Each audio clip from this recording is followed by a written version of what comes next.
Today's top stories. Iran's President Ahmadinejad said that his country was not prepared to hold direct talks with the United States without preconditions. In an interview broadcast Sunday with ABC News Television, the Iranian president said, quote, "We should just have a clear-cut framework for talks. The agenda should be clear."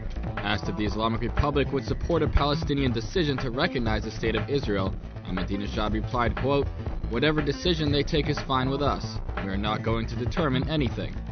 Ahmadinejad also stood by his controversial remarks about Israel, made at an anti-racism conference last week in Geneva, which prompted a walkout by European delegates. He said, quote, "They are free to have their own points of view. Why do they want to deny me my ideas?" Ali Larijani, the current Speaker of Iran's Majlis, in a speech to the 9th Conference of Transportation and Traffic Engineering, reacting to remarks by Hillary Clinton, the U.S. Secretary of State, who had warned of the possibility of imposing tougher sanctions against Iran, directly addressed the U.S. and said, quote, "You must prepare yourself for the stinging behavior of the Islamic Republic."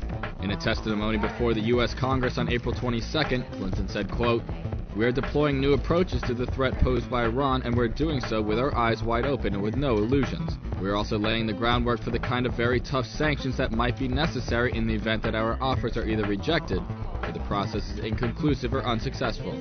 Larijani said, quote, "Contrary to the policy of change, as they said they wanted to follow a new behavior, now they want to proceed with the shattering sanctions." In addressing the U.S. directly, he added, quote, "If you want to use this language, you must prepare yourself for some stinging behavior on the part of the Islamic Republic." During a meeting with a group of former commanders, devotees, and martyrs of the Islamic Revolution Guards Corps, Iran's former president Mohammad Khatami explicitly criticized what he called the factional use of the IRGC and the Voice and Vision, the state-owned radio and television, during the election period.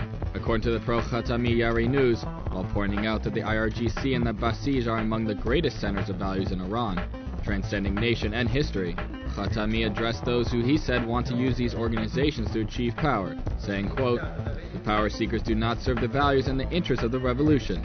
Rather, they harm the revolution and its values.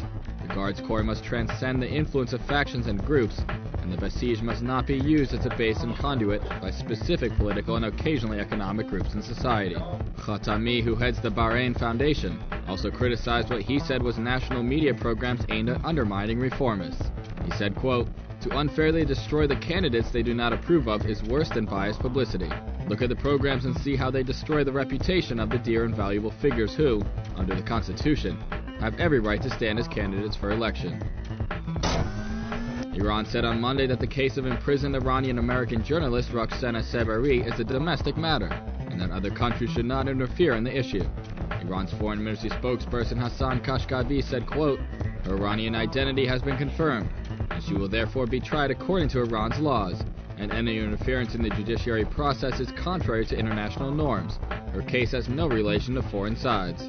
Seberi, who was arrested in late January and initially accused of working without press credentials, has been on a hunger strike for a week, her father said today. These stories and more at televisionwashington.com.